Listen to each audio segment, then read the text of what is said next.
Hello, John from Bang & Olufsen in Manchester, and this is how to replace the batteries in a BeoRemote 1 remote control. Seems obvious, and don't worry if you're watching this, you won't be the first to ask me and you certainly won't be the last. Let's crack on.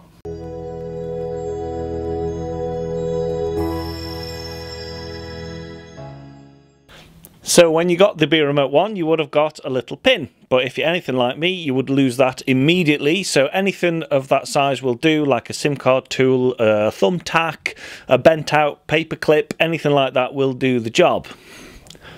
So on the back of BeoRemote 1, there is a little tiny hole.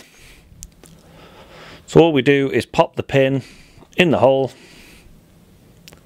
push with one thumb, and then with the other thumb, slide the keypad out of the body. Once you have this gap at the bottom, you can take the pin out. Then the keypad will just slide out. Underneath, you'll find this little black clip. Lift the black clip with your finger and pull, and the whole cartridge comes out of the body. So then it's just a case of removing the little black metal slider and popping in the new batteries. So once the battery holder is out of the shell, you can pop your new batteries in, negative flat against the spring, and then the little holder with the two holes in. You will see on the cartridge there are two little pins that line up with the two little holes, and they have to be in properly or else it can get stuck. There we go, nice satisfying click, everything lined up. So then it's just the reverse process.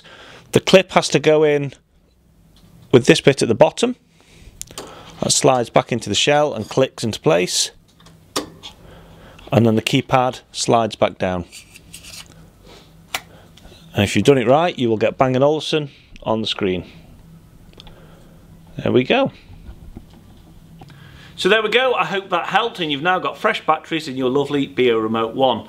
If you want more how-to videos, click on the link in the description for the how-to playlist and you'll see me in the next video.